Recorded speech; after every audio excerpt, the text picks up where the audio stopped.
তাৰ লগত জড়িত অন্য আচাৰ ব্যৱহাৰৰ বিষয়ে কিছু কথা পাতিবলৈ লৈছোঁ।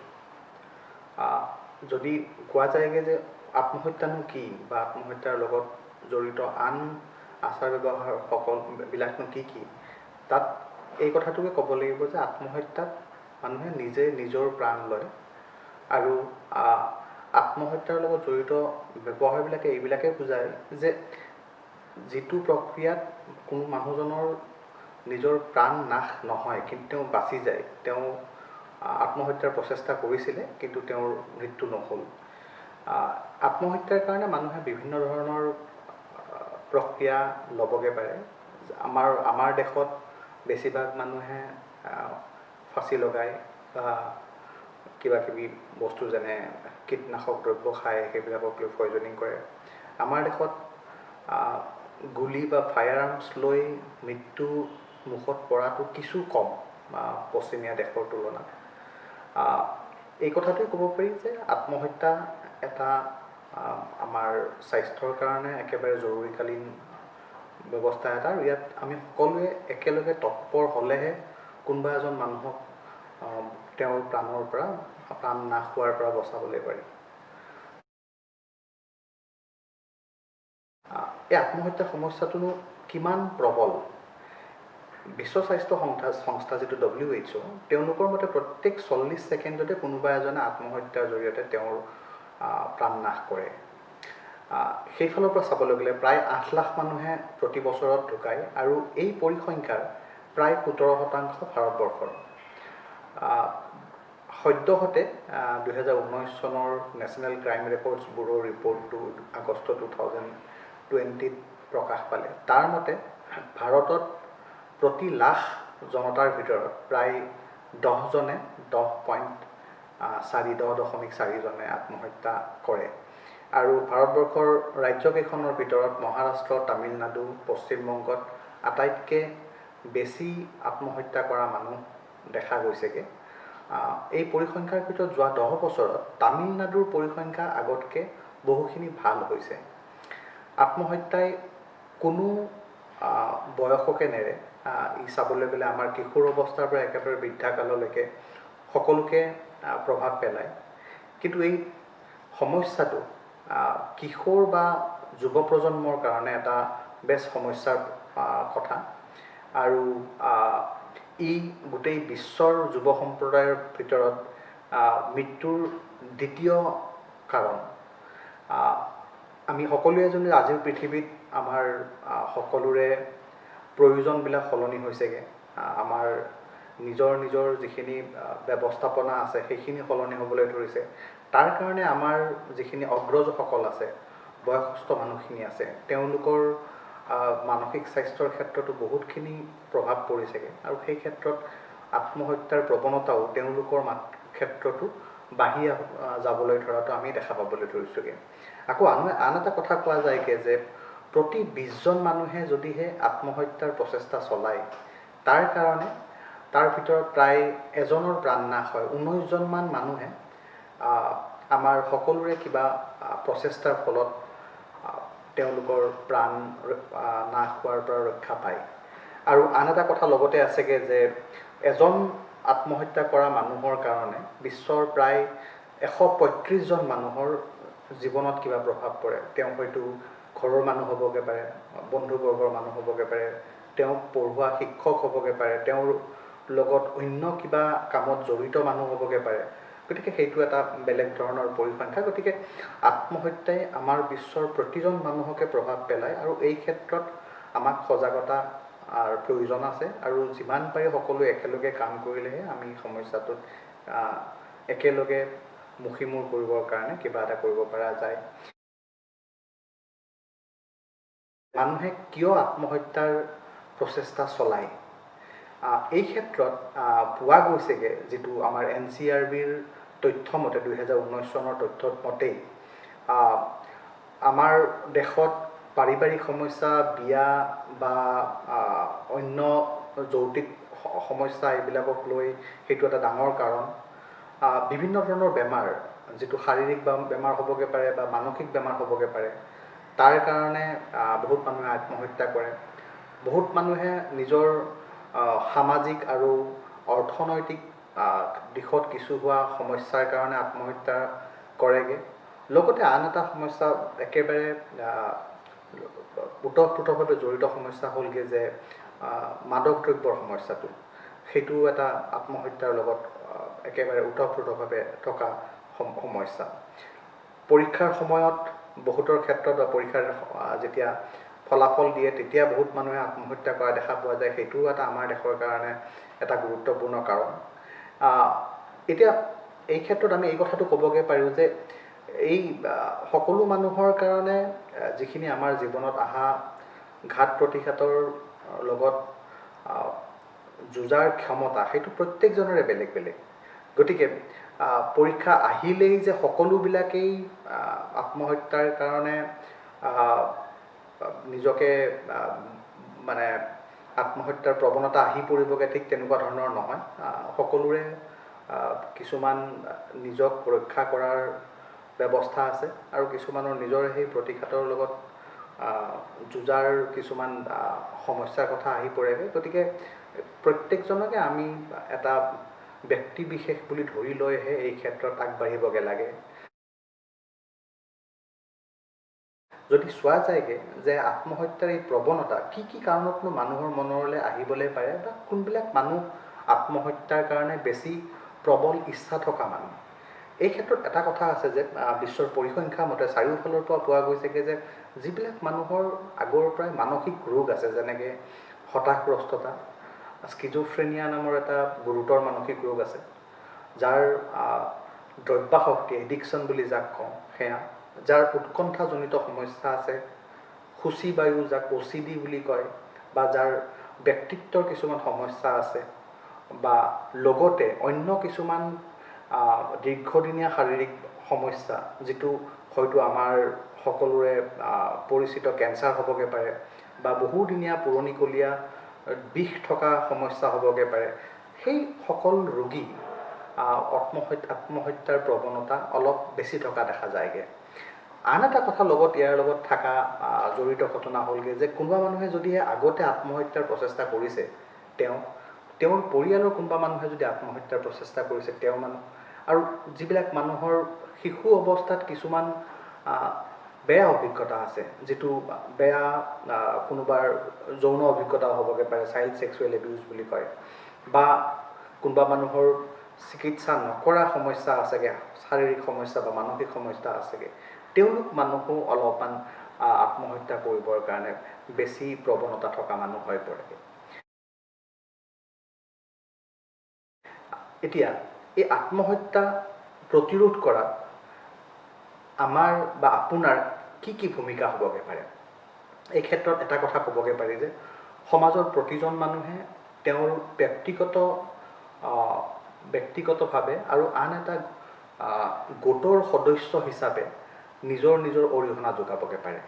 যদি চোৱা যায়গৈ এজন মানুহ তেওঁৰ বিভিন্ন ধৰণৰ ভূমিকা থাকিব পাৰে। তেওঁ হয়তো এজন আত্মহত্যা কৰা মানুহৰ ঘৰুৱা মানুহ হ'বগৈ পাৰে, নিজৰ আত্মীয় হ'বগৈ পাৰে, ওচৰত থকা মানুহ হ'বগৈ পাৰে, বন্ধু হ'বগৈ পাৰে, একেলগে কাম কৰা মানুহ হ'বগৈ পাৰে, তেওঁক পঢ়োৱা কোনোবা শিক্ষক হ'বগৈ পাৰে। এজন মানুহৰ বিভিন্ন ধৰণৰ ভূমিকা থাকিব পাৰে।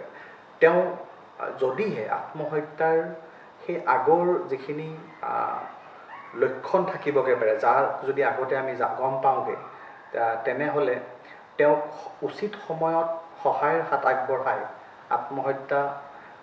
তেওঁৰ আত্মহত্যাৰ সমস্যাটো মুখীমূৰ কৰিবলৈ সহায় কৰিব পাৰি। এই ক্ষেত্ৰত কোনবিলাক লক্ষণেনো আমাক আত্মহত্যাৰ প্ৰৱণতাৰ বিষয়ে ইংগিত দিবগৈ পাৰে, তাৰ ভিতৰত যদি আমি আহোঁ, তেতিয়াহ'লে হঠাৎ যদি কাৰোবাৰ আচাৰ ব্যৱহাৰ সলনি হয়, ধৰি লওক তেওঁৰ থকা বস্তুবিলাক আন কোনোবা মানুহক দিবলৈ ধৰিছেগৈ, তেওঁ অস্থিৰ হৈ থাকিবলৈ খুজিছেগৈ, তেওঁ যেন ভাল বেয়া এইবোৰ বিচাৰ কৰাত কিছুমান অসুবিধা হ'বলৈ ধৰিছেগৈ, প্ৰায়ভাগ তেওঁ ধৰক অকলে থাকিবলৈ বিচৰা হৈছে, নিজৰ যত্ন নোলোৱা হৈছেগৈ, বা অনবৰতে হতাশাৰ কথা চবফালে কৈ থাকেগৈ যে ভৱিষ্যতক লৈ একেবাৰে যেন অন্ধকাৰাচ্ছন্ন এটা ভৱিষ্যত আছে, তেনেকুৱা ধৰণৰ কথা কৈ থাকেগৈ। চ' এইবোৰ কিছুমান আত্মহত্যাৰ ইচ্ছা থকাৰ প্ৰৱণতা থকাৰ লক্ষণ হ'বগে পাৰে। এই ক্ষেত্ৰত যদি চাওঁ সজাগতা আনিবৰ কাৰণে আমাৰ জনমাধ্যমৰ বিশেষ ভূমিকা আছে। জনমাধ্যমৰ ক্ষেত্ৰত আমাৰ যিখিনি পুৰণিকলীয়া বাতৰি কাকত, কিতাপ পত্ৰ, দূৰদৰ্শন, আজিকালি বিভিন্ন ধৰণৰ যে কেবল টিভি নেটৱৰ্ক যিখিনি আছে সেইখিনি, বা আজিকালি যিখিনি সামাজিক মাধ্যম আহি পৰিছেগৈ, ফেচবুক, টুইটাৰ, ইনষ্টাগ্ৰাম, এই সকলো এটা বেছ শক্তিশালী আহিলা হৈ পৰিবগৈ পাৰে। বিভিন্ন সময়ত দেখা যায়গৈ যে বিভিন্ন ধৰণৰ কেম্পেইন চলেগৈ, কিবা দি আজিকালি দেখা পোৱা যায়গৈ যে হেছটেগ দি কিবা কিবি হয়গৈ। চ' বহুত ক্ষেত্ৰত দেখা যায়গৈ যে এই হেছটেগবিলাক দেখাত লাগে যে ইনো কেনেকৈ সহায় কৰিবগৈ, কিন্তু কথাটো হ'ল যদি 100জন মানুহে তেনেকৈ কৰে, হয়তো আন 20জন মানুহে সেই বস্তুটো চাবগৈ, আৰু তাতো এয়া আমাক সজাগতা দিয়াত সহায় কৰেগৈ। আন এটা কথা হ'লগৈ যে প্ৰত্যেকজন মানুহে যেতিয়াই লাগে আত্মহত্যাৰ যাৰ প্ৰৱণতাটো আহিছে, তেওঁ অকণমান সহৃদয়ভাৱে সময় দি আমি সহায় কৰিবগৈ পাৰোঁ। বিশ্ব স্বাস্থ্য সংস্থাৰ এটা কাৰ্যক্ৰম আছে যাক 1 মিনিট কাৰ্যক্ৰম বুলি কয়। গতিকে সেই 1 মিনিট সময় কোনোবা এজন মানুহৰ কাৰণে প্ৰাণ নাশৰ পৰা তেওঁক বচাবগৈ পাৰে। এই ক্ষেত্ৰত আমি যদি আমাৰ এটা একেবাৰে বেছ সহৃদয়ভাৱে সুস্থ শৰীৰে তেওঁৰ যিখিনি মনৰ মানসিক অৱস্থা আছে সেইখিনি কথা অকণমান ভালকৈ বুজিবলৈ চেষ্টা কৰোঁ, তেওঁক ওলোটাই একো বেছিকৈ প্ৰশ্ন নকৰোঁগৈ, আৰু অন্য ধৰণৰ যিবিলাক আমাৰ নীতি শিক্ষামূলক কথা আছেগৈ সেইবিলাকক কৈ তেওঁক যেন হেয় প্ৰতিপন্ন নকৰোঁ, তেনেকুৱা ধৰণৰ এটা ব্যৱস্থা লৈ যদি আমি তেওঁক লগত কিছু সময় দিওঁগৈ, তেতিয়াহ'লে সেই তেনেকুৱা ধৰণৰ সময়ে কোনোবা এজনক তেওঁৰ প্ৰাণনাশ কৰাৰ পৰা বচাবগৈ পাৰে। কিছু ক্ষেত্ৰত কিছুমান মানুহক হয়তো বিশেষজ্ঞৰ সহায়ো লাগিবগৈ। গতিকে এই বিশেষজ্ঞৰ সহায়ত আমি প্ৰত্যেকজনে কেতিয়াবা একোখন সাঁকো হিচাপেও কাম কৰিবগৈ পাৰোঁ, তেওঁলোকক লৈ যাবগৈ পাৰোঁ। কেতিয়াবা হয়তো এনেকুৱা হ'বগৈ পাৰে যে এটা ফোন কল কৰিয়েই কাৰোবাক তেওঁৰ প্ৰাণনাশ কৰাৰ পৰা আমি বচাবগৈ পাৰোঁগৈ। এই ক্ষেত্ৰত বিভিন্ন ধৰণৰ হেল্পলাইন আছে। অসম চৰকাৰৰ 104, 108, তেওঁলোকে বিভিন্ন ধৰণৰ এই কাম চলাই আছেগৈ। বহুত ধৰণৰ বেচৰকাৰী সংস্থাও আছে। কেতিয়াবা কিছুমান মানুহে এই বেচৰকাৰী সংস্থাৰ লগতে নিজকে জড়িত কৰিও সজাগতা অনা বা তাৰ অংশীদাৰিত্ব লৈ অন্য কিছুমান কাম কৰিও এই ক্ষেত্ৰত সকলোকে সহায় কৰিবগৈ পাৰে। আন ক্ষেত্ৰত কেতিয়াবা এনেকুৱা হ'বগৈ পাৰে যে মানুহজনে অলপ যদি তেওঁৰ নিজৰ ইচ্ছা বেছি আছেগৈ, হয়তো আন মানুহক প্ৰশিক্ষণ দিয়াতো সহায় কৰিবগৈ পাৰে। কেতিয়াবা এনেকুৱা সকলো কামতেই ধনৰ প্ৰয়োজন হয়, গতিকে বহুত ক্ষেত্ৰত ধন সংগ্ৰহ কৰাটো সহায় কৰিবগৈ পাৰে। আৰু আমাৰ দেশৰ যিখিনি মানুহে আমাৰ দেশৰ কাৰ্যক্ৰম, ৰীতি নীতি বা আইন নিৰ্ধাৰণ কৰে, তেওঁলোকৰ কাৰণেও কিছুমান ধৰণৰ সজাগতাৰ কাৰণে কিছুমান ব্যৱস্থা কৰিবগৈ পাৰে, যাক এডভকেচি গ্ৰুপ বুলি কোৱা হয়। এডভকেচি গ্ৰুপৰ ক্ষেত্ৰত আমাৰ দেশ এতিয়াও বহুত পিছ পৰি আছে। ইউৰোপীয় দেশ বা অন্য পশ্চিমীয়া দেশত এডভকেচি গ্ৰুপসকলে স্বাস্থ্য বা অৰ্থনৈতিক বা সামাজিক ক্ষেত্ৰত তেওঁলোকে কি বিচাৰে তাৰ ওপৰত নিজৰ ভূমিকা বেছ শক্তিশালীভাৱে দি আহিছেগৈ।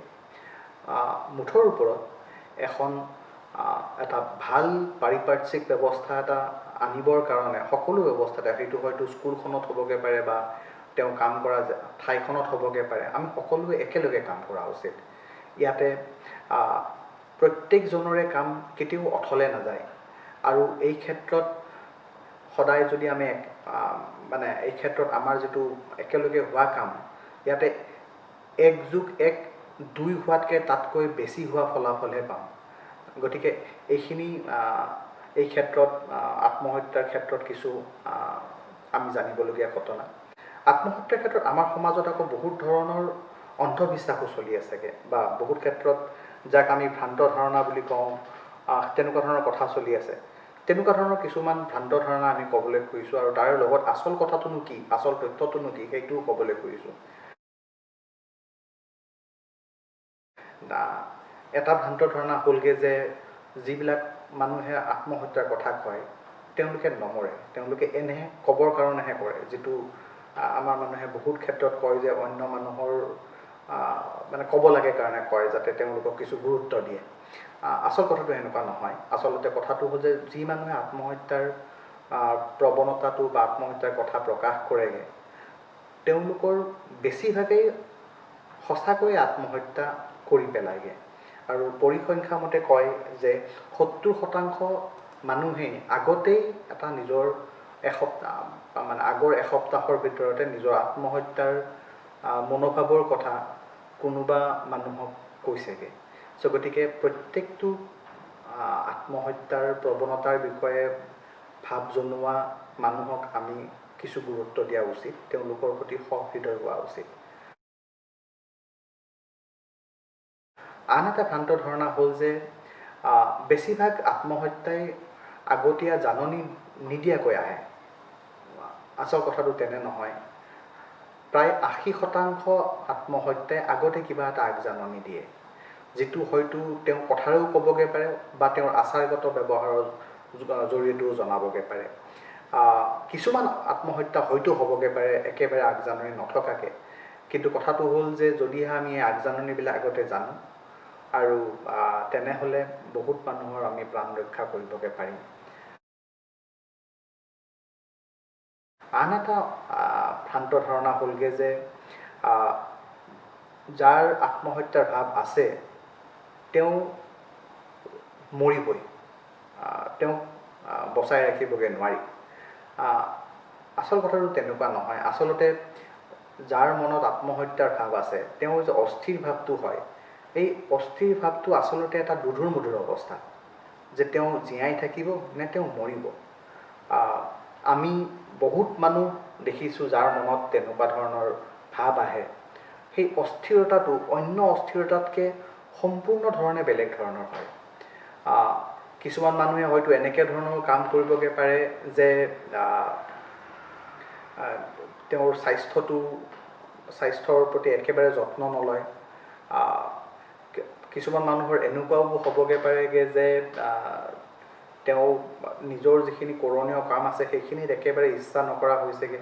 গতিকে এই ক্ষেত্ৰখিনি আমি যদি তেওঁক যিখিনি তেওঁৰ মানসিক ধৰণৰ যিখিনি তেওঁক সহায় লাগে তাক যদি আমি সহৃদয়ভাৱে ঠিকমতে দিওঁ, তেনেহ'লে তেওঁৰ প্ৰাণ ৰক্ষা কৰিব পৰা যায়। আন এটা ভ্ৰান্ত ধাৰণা সততে চলে, যিটো হ'লগৈ যে কোনোবাই যদি আত্মহত্যাৰ প্ৰৱণতা প্ৰকাশ কৰিছে সি সদায় তেনেকুৱা প্ৰকাশ কৰিবই। কিন্তু আচল কথাটো নহয়, তেনেকুৱা কথা নহয়। আচল কথাটো হ'ল যে আমি আত্মহত্যাৰ ভাৱটোক সাগৰৰ ঢৌৰ লগত তুলনা কৰোঁগৈ। ই আহে আৰু যায়, আৰু এইবোৰ আচলতে ঘটনাৰ লগত জড়িত হয়গৈ। গতিকে বহুত ক্ষেত্ৰত যদিহে সেই ঢৌটোৰ লগত আমি মোকাবিলা কৰিবগৈ পাৰোঁ, তেনেহ'লে তেওঁৰ প্ৰাণ ৰক্ষা হয়। এনে নহয় যে এইটো দুনাই নাহিব, দুনাই আহিলেও আমি তেওঁক তেনেকৈ সহায় কৰিবগৈ পাৰোঁ। আন এটা ভ্ৰান্ত ধাৰণা যিটো চলে, যিটো হ'ল গ'ল যে যাৰ আত্মহত্যাৰ ভাৱ আছে সি সদায় মানসিক ৰোগী। আচলতে কথাটো হৈ গ'ল কি যে আত্মহত্যাৰ মনোভাৱে কয়গৈ যে তেওঁ অত্যন্ত দুখত আছে, কিন্তু এই দুখটো মানসিক ৰোগৰ লগত জড়িত নহ'বও পাৰে। পৰিসংখ্যা মতে কয় যে 50% মানুহ যোনে আত্মহত্যা কৰিছে তেওঁৰ কোনো মানসিক ৰোগেই নাই। কিন্তু এটা কথা হয় যে যিবিলাক ৰোগীৰ মানসিক ৰোগ আছে তেওঁলোক আমাৰ অন্য মানুহতকৈ আত্মহত্যা কৰাৰ প্ৰৱণতা বেছি থকা মানুহ হয়। আন এটা কথা আমাৰ সমাজত সততেই চলে যে আত্মহত্যাৰ কথা পতাটো এটা ভুল কথা, আৰু আত্মহত্যাৰ কথা পতা মানেই কাৰোবাক আত্মহত্যা কৰিবৰ কাৰণে অৰিহণা জনোৱাৰ নিচিনা হ'ব। আচল কথাটো হৈ গ'ল কি যে আমাৰ সমাজত বহুদিনৰ পৰা আত্মহত্যাক লৈ বিভিন্ন ধৰণৰ ধাৰণা আছেগৈ, যেনে আত্মহত্যা কৰা মানুহবিলাক পাপী, তেওঁলোকৰ মুক্তি নহয়গৈ, অপমৃত্যু আমাৰ বিভিন্ন ধৰণৰ ধৰ্মীয় কথাতেই হওক বা কিবা কথাতে বেলেগ ধৰণৰ এটা স্থান দি থৈ দিছেগৈ। গতিকে বহুত মানুহে সেই বিষয়ে মুকলিকৈ কথা পাতিবৰ কাৰণে ভয় কৰেগৈ। তো তেনে অৰ্থত যদিহে আমি যাৰ মনত আত্মহত্যাৰ ভাৱ আছে তাৰ লগত মুকলিভাৱে আত্মহত্যাৰ কথা পাতোগৈ, গতিকে ই এটা তেওঁলোকৰ কথাত তেওঁলোকৰ মানসিক শান্তি দিয়াৰ নিচিনা কথা হয়। এনেকুৱা ধৰণৰ ঘটনা এটা হয়গৈ যে এনেকৈ একেবাৰে গৰম কোঠালি এটাৰ পৰা আমি দৰ্জাখন যেন খুলিহে দিলোঁগৈ, তেনেকুৱা ধৰণৰ অৱস্থা এটা হৈ পৰেগৈ। চ' ই বহুত ক্ষেত্ৰত কোনোবা এজনক প্ৰাণনাশ কৰাৰ পৰা সহায় কৰিবগৈ পাৰে। আন এটা কথা লগত থাকিবগৈ দেখা যায়গৈ যে বহুত ক্ষেত্ৰত আত্মহত্যাক লৈ বাতৰিবিলাক আমাৰ বাতৰি পৰিৱেশক গোষ্ঠীবিলাকে অলপ বেছি অতিৰঞ্জিত কৰি জনায়গৈ, আৰু তেনে ক্ষেত্ৰতো আমি অলপমান সজাগতা অনাটো উচিত হয়গৈ। এই ক্ষেত্ৰত WHO বা অন্য আন্তঃৰাষ্ট্ৰীয় সংস্থাৰ আমাৰ সাংবাদিক কৰ্মীসকলৰ কাৰণে কিছুমান ৰীতি-নীতি বান্ধি দি থৈ দিয়া আছেগৈ। সেইবোৰ আমাৰ যিখিনি আমাৰ সাংবাদিকতাৰ লগত জড়িত বন্ধুসকল, তেওঁলোকে নিজকে তাৰ লগত পৰিচিত কৰি ল'লে আত্মহত্যাৰ ক্ষেত্ৰত যিখিনি তথ্য আমি যি হিচাপত সমাজত দিবগৈ লাগে, ঠিক তেনেকৈ আমি বিতৰণ কৰিবগৈ পৰা যাম। এটা কথাই শেষত আমি ক'বলৈ খোজোঁ যে এই সমস্যাবিলাক সদায় খন্তেকীয়া হয়। এই খন্তেকীয়া সমস্যা এটাৰ কাৰণে যদিহে আমি একেবাৰে ক্ষণস্থায়ী কোনো ব্যৱস্থা নলৈ একেবাৰে স্থায়ী ব্যৱস্থা এটা লওঁ, যিটো একেবাৰে জীৱন নাশৰ নিচিনা এটা একেবাৰে বেছ কঠিন পদক্ষেপ হ'বগৈ পাৰে, সেই কথাটো সঠিক নহয় যেন লাগে। এই বিষয়ে আমি সকলোৱে একেলগে কাম কৰিলেহে সমাজত সজাগতা বাঢ়িবগৈ, আৰু আত্মহত্যাৰ ক্ষেত্ৰত আমি সকলোৱে একেলগে আত্মহত্যা কমাবৰ কাৰণে কিছু কাম কৰিবগৈ পাৰিম। ধন্যবাদ।